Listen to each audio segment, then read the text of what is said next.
Di tengah medan peperangan Perang Dunia Kedua, seorang letnan muda Uni Soviet bernama Nikolai Ivushin dan temannya Vasya lagi nganterin makanan buat para tentara. Mereka pun berhenti sebentar untuk merusak papan penunjuk arah biar Nazi nggak bisa melacak kemana tujuan mereka. Vasya pun mulai merasa nggak nyaman di tempat itu. Cak, buruan cak, feelingku nggak enak ini. Bener aja lur, mereka kedatangan tamu tank Jerman. Nikolai bukan kabur ke arah berlawanan melainkan ke arah tank karena dia tahu tank butuh waktu buat muter laras meriam dan senapannya. Setelah mereka mulai menjauh, Nikolai paham jika tank butuh waktu 4 detik tiap tembakan meriamnya dan meminta Vasya menghitung agar mereka bisa menghindar tepat waktu.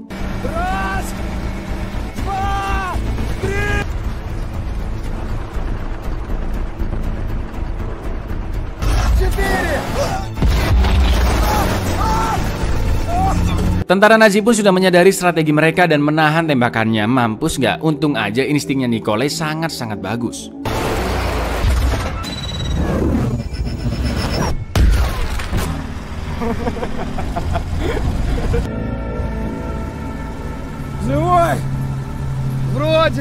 Di lain tempat, terlihat sebuah batalion yang hanya tersisa sedikit prajurit dan 1 tank. Itu pun komandan tanknya sudah koit. Sampai akhirnya Nikolai datang melapor jika makanan sudah sampai dan mereka berhasil lolos dari serangan tank Jerman. Ternyata Nikolai adalah seorang ahli tank dan punya nilai terbaik ketika pelatihan. Maka dari itu pemimpin di sana meminta Nikolai menjadi komandan tank yang baru. Dengan 3 kru yang tersisa, mana mukanya nggak ada semangat juang pula. Misi pertama mereka adalah menjaga desa Nevedov yang sedang dituju oleh Jerman. Bayangin lur, cuma pakai 1 tank doang, padahal nanti itu ada banyak tank musuh dan pasukan-pasukannya Jerman.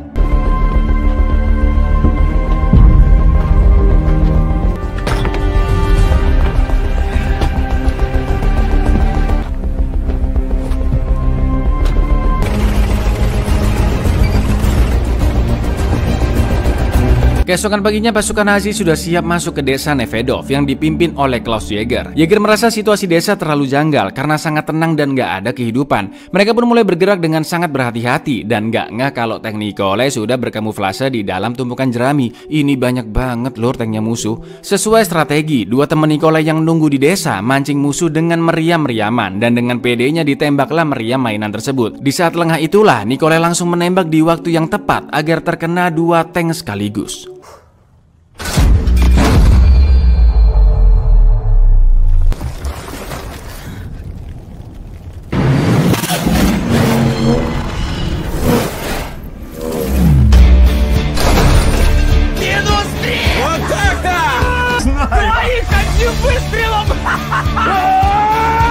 Dalam sekejap 3 tank langsung tumbang. Karena persembunyian sudah ketahuan, mereka pun langsung mundur dan ngumpet di belakang rumah-rumah. Nazi pun menembakkan mortar dari jarak jauh, tapi nggak ada yang kena sama sekali. Sepele. Perlahan-lahan pasukan Nazi mulai menyisiri desa tersebut, dan lagi-lagi Nikolai berhasil menghancurkan 1 tank musuh. Begitu pula dengan 2 temannya yang ikut membantu menembaki para pasukan.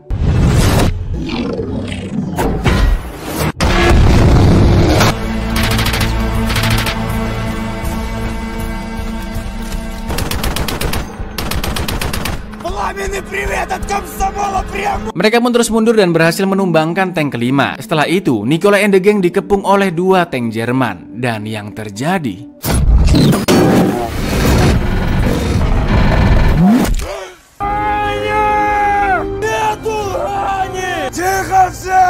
Nikolai pun meminta teman-temannya ikhlas dan tabah atas kematian ganya karena peperangan belum selesai. Ketika tank Nikolai yang sudah rusak parah akan ditembak, untungnya salah satu temannya yang sekarat membantu melemparkan granat.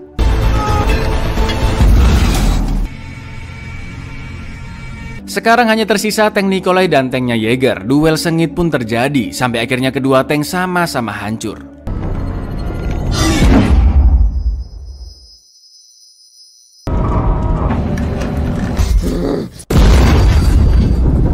Nikolai dan Stepan masih hidup. Dengan sisa tenaganya, Nikolai memaksa dirinya keluar dari tank untuk membantu menyelamatkan Stepan. Sedangkan Jäger yang juga masih hidup langsung menembak Nikolai.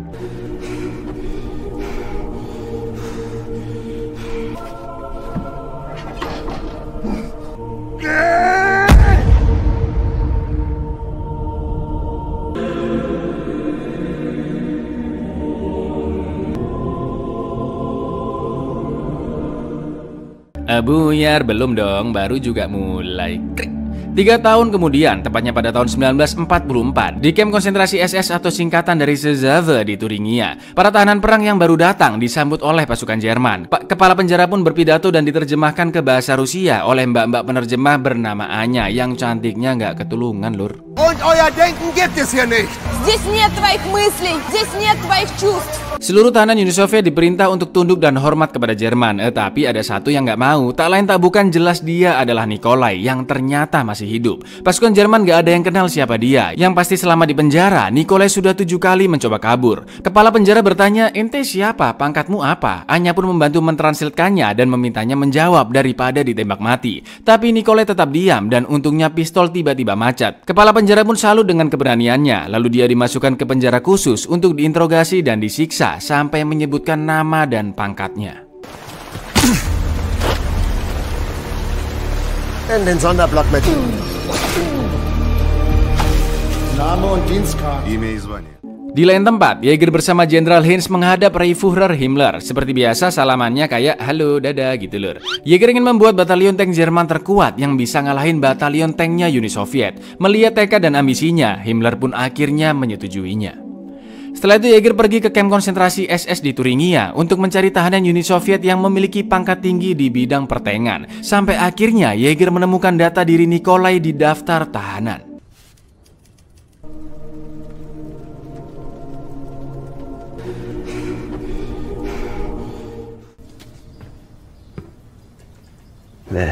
Кто это?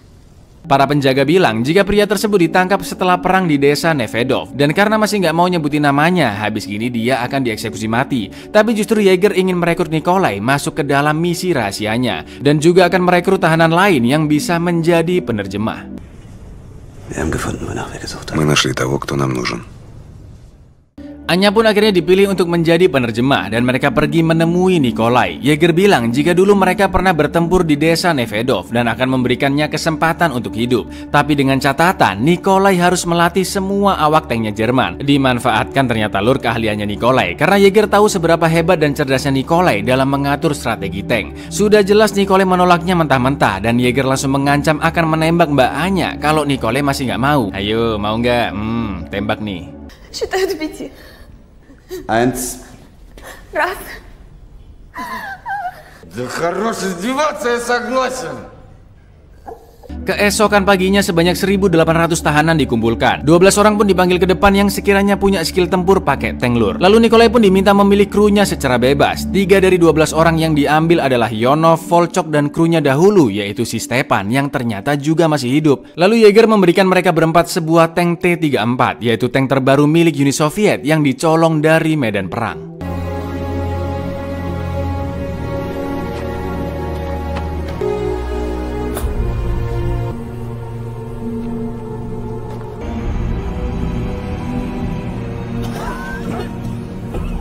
Bau busuk tadi adalah bau mayat yang masih ada di dalamnya. Mereka pun diminta membersihkan mayat-mayatnya dan memperbaiki tank tersebut dalam waktu seminggu. Dan bejonya mereka nemuin 6 peluru meriam yang masih aktif.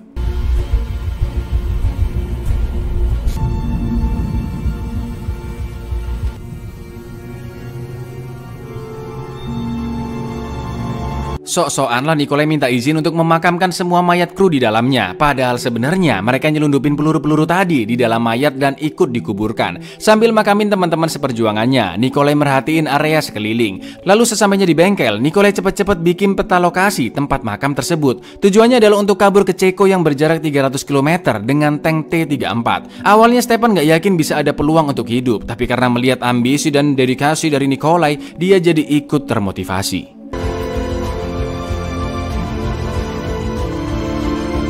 Так, экипаж, вот объемная тактическая карта полигона. Ты что задумал? А ты догадайся. Там свобода, Степан. Там победа. Ты со мной. Malamnya Nikolai diajak Jaeger ngobrol-ngobrol di kantornya dan ngejelasin misi pertamanya. Tapi kok pas dijelasin malah salfok dengan kecantikan Mbak Anya dan mulailah jatuh cinta. Mumpung si Jaeger nggak tahu bahasa Rusia, Nikolai pun mengucapkan kalimat sadis tapi diartikan beda sama Anya. Чтоб тебя печень лопнула. Ein langes und Долгой glückliches и Leben. счастливой жизни. Keesokan paginya, Jaeger ngecek tank 34 yang sudah selesai dibetulkan dan mereka pun diminta untuk test drive. Überprüfung beginnen. Приступить к ходовым испытаниям. Вперед! Есть!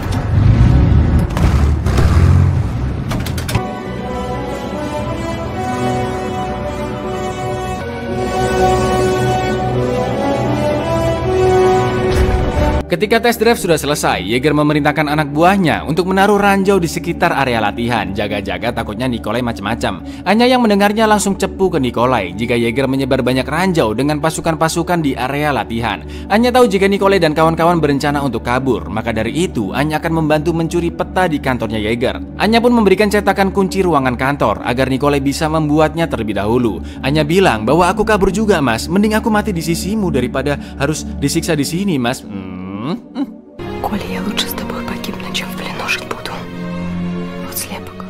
Simulasi tempur pun dimulai dan saat itulah Nikolai berencana untuk kabur dengan melewati banyak tank musuh, ranjau di mana-mana dan juga banyak pasukan. Berbekal 6 peluru aktif, dengan beraninya Nikolai akan menerobos gerbang utama.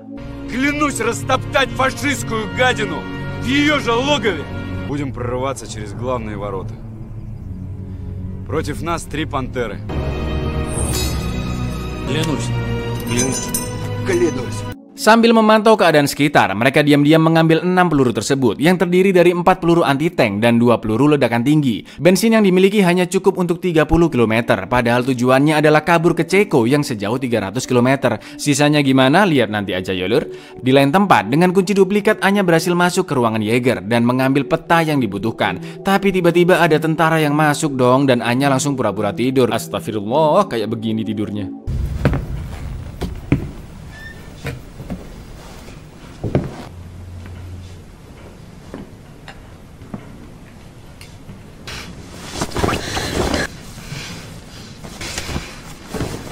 Setelah itu Anya berbohong ke petugas agar diizinkan keluar area penjara. Oke, tapi balik jam 8, kata penjaga. Di area simulasi, mereka membakar banyak kayu agar keluar asap hitam yang sangat tebal. Yeager dan petinggi lainnya pun berpikiran, oh pintar juga strategi perang mereka ternyata. Belum tahu dia kalau itu cara biar lebih gampang kabur. Mereka berempat memiliki bagian masing-masing. Stepan si ahli mengemudi, Yonov bagian isi peluru, Volchok menembak jitu, lalu Nikolai sebagai komandan dan pengatur strategi. Ketika tank Jerman sudah terlihat, mereka pun langsung menembaknya. Mampus. Это что еще такое, Ягер? Kagetlah para pejabat Jerman, kok mereka bisa punya peluru meriam? Semua prajurit pun dikerahkan untuk menyerang balik dan menangkap keempat orang tersebut. Wah, ini udah kayak GTA Wanted bintang 5 ya kan?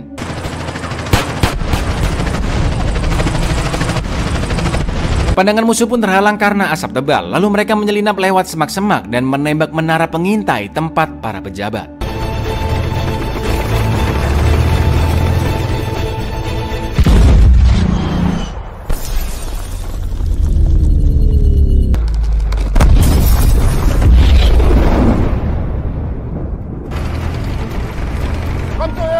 Живее, уходят! Sekarang mereka langsung gas menuju gerbang utama dan semua pasukan musuh mulai menyerang balik. Mau ditembakin, digranat, diucapin kata-kata kotor juga nggak mempan lur. Karena emang tank T-34 ini badak banget. Ini lagi Yeager nembakin pakai pistol kecil saking putus asanya, kasihan.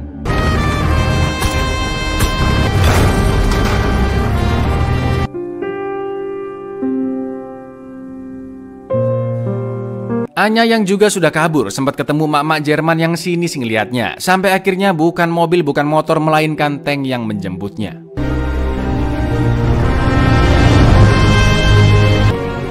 Куда тебе, красотка? Здорово!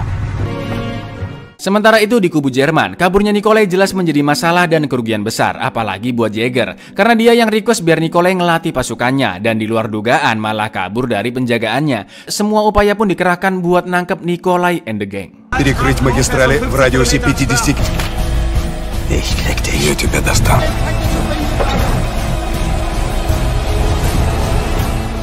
Mereka berempat sudah menempuh jalan cukup jauh dan sebentar lagi bensin akan habis. Nikolai pun bilang jika di depan ada sebuah kota dan akan mengisi bensin Pertamini di sana.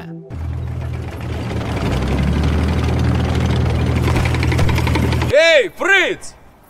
Дизель до полного! Ферштейн! Setelah bensin diisi, mereka pun melewati jalanan kota kecil yang hanya ada penduduk biasa di sana. Karena kelaparan, Volchok bilang, "Komandan, kita belum makan dan bolehlah rampas-rampas makanan." Tapi Yonov mau mereka minta makanan dengan cara yang baik-baik. Makanan udah dapat, senjata dari polisi dapat, bir dapat, ganti baju udah, dan mereka pun kembali melanjutkan perjalanan. Tapi tiba-tiba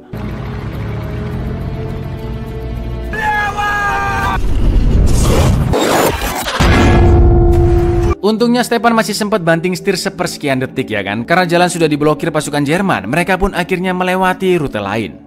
Jäger yang dapat kabar Nikolai berhasil lolos, jengkelnya bukan main. Jäger pun ingin banyak pasukan ditempatkan ke perbatasan-perbatasan kota, dan dia juga akan ikut mengintai dengan pesawat. Jenderal Heinz pun mengatakan ini adalah peringatan terakhir. Jika buronan nggak bisa ditangkap sama Jäger, maka dia tidak akan membantunya lagi.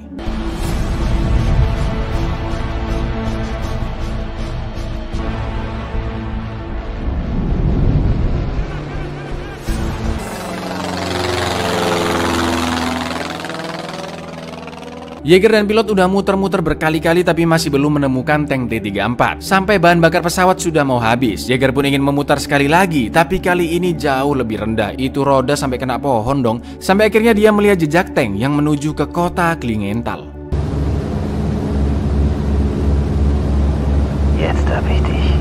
Я их нашел. Отправляйте туда первый взвод. В 8 утра беглецы будут уничтожены. Karena hari sudah mau malam dan tank bakalan susah gerak di dalam hutan, Nikolai pun memutuskan untuk istirahat dulu di dalam sana. Karena krunya juga udah pada capek sampai gemeter tangannya Stepan gara-gara nyetir kelamaan.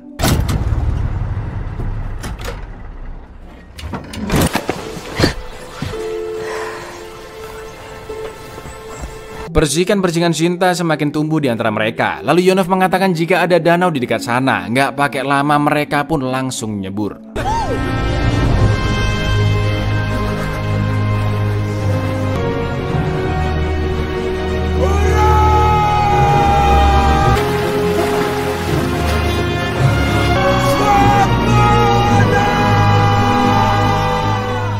Malamnya mereka camping di sekitar api unggun sambil dengerin nyanyian Stepan yang sangat galau. Setelah itu Nikolai mengatakan strategi berikutnya, yaitu menenggelamkan tank di danau dan masing-masing dari mereka harus berpisah untuk bertahan hidup. Tapi mereka semua nggak ada yang setuju. Mereka ingin menemani Nikolai menyerang sampai titik darah penghabisan menggunakan tank T-34.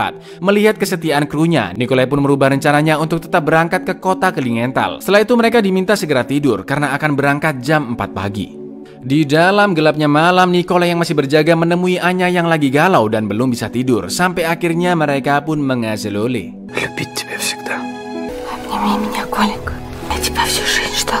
Sementara mereka beristirahat, Jäger dan pasukan-pasukannya OTW duluan ke Klingenthal, kota tujuan Nikolai selanjutnya. Ketika sudah subuh, Nikolai pun langsung membangunkan semua kru. Karena perjalanan nanti sangat berbahaya, Nikolai meminta Anya untuk berpisah dan terus berjalan ke arah timur, sampai ketemu padang rumput besar di kota Klingenthal. Kalau sampai besok malam mereka nggak muncul-muncul, Anya diminta meneruskan berjalan ke arah timur sendirian.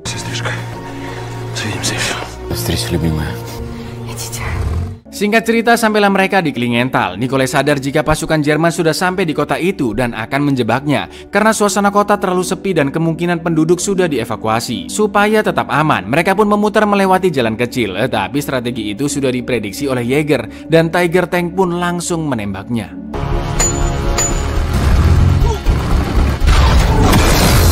Untungnya Nikolai menyadari dan berhasil menghindar, tapi dua tank Tiger langsung datang mengepung. Karena amunisi nggak bakalan kuat nembus tank Tiger, dengan cerdasnya Volchok punya ide mantulin peluru ke arah bawah.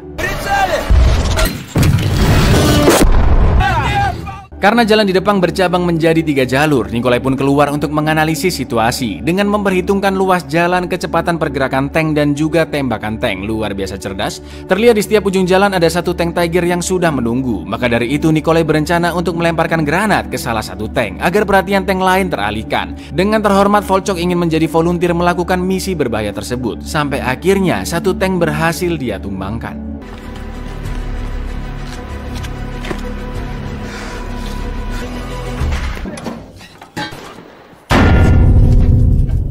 Mendengar bunyi granat itu, tank Nikolai pun langsung menerobos dinding di depannya. Dua tank dari arah berlawanan yang melihatnya sempat menembak, tapi tank bergerak lebih cepat.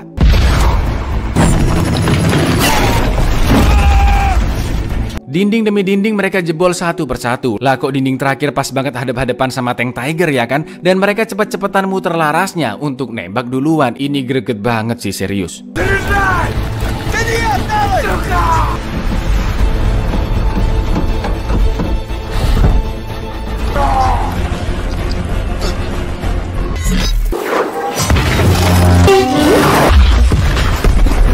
Apa nggak pengang itu kuping? Saat Nikolai dan kawan-kawan masih belum siap, sudah ada tank lain yang membidik dan akan menembak. Tapi tiba-tiba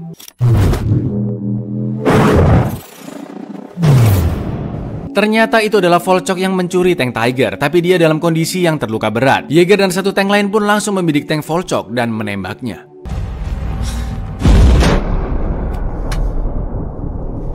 Nikolai yang melihat temannya diserang pun gak terima dan langsung menembak balik. Tapi di saat yang sama, tank Jaeger juga menembak. Pertarungan pun berakhir imbang dan mereka pun sepakat untuk gencatan senjata selama 5 menit. Alhamdulillahnya Volchok masih hidup dan langsung diselamatin. Lalu duel terakhir pun dilanjutkan dengan berhadap-hadapan di jembatan.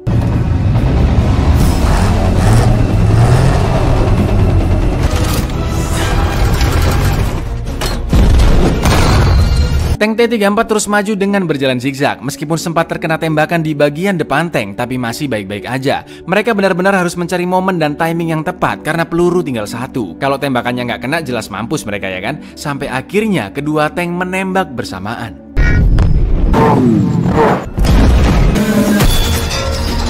Kedua tank sama-sama oleng, tapi tank T-34 langsung menabrakkan dirinya ke Tiger sampai hampir jatuh dari jembatan. Karena tank Jaeger terkena tembakan tepat di bagian badannya, dia pun keluar dalam kondisi terluka parah. Nikolai pun juga ikut keluar sambil menodongkan senapannya. Meskipun Jaeger minta Nikolai menembaknya, tapi dia nggak mau melakukan hal tidak terhormat seperti itu. Lalu Nikolai berniat menyelamatkannya, tapi tidak bagi Jaeger yang lebih memilih untuk mati.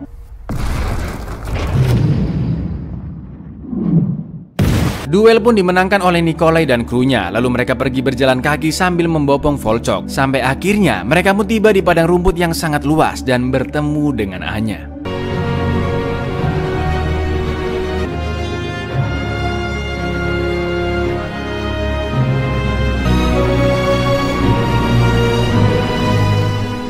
Di akhir film, tertulis bahwa film ini didedikasikan untuk semua pahlawan perang terhebat yang dikenal maupun tidak dikenal, yang terbunuh maupun yang selamat.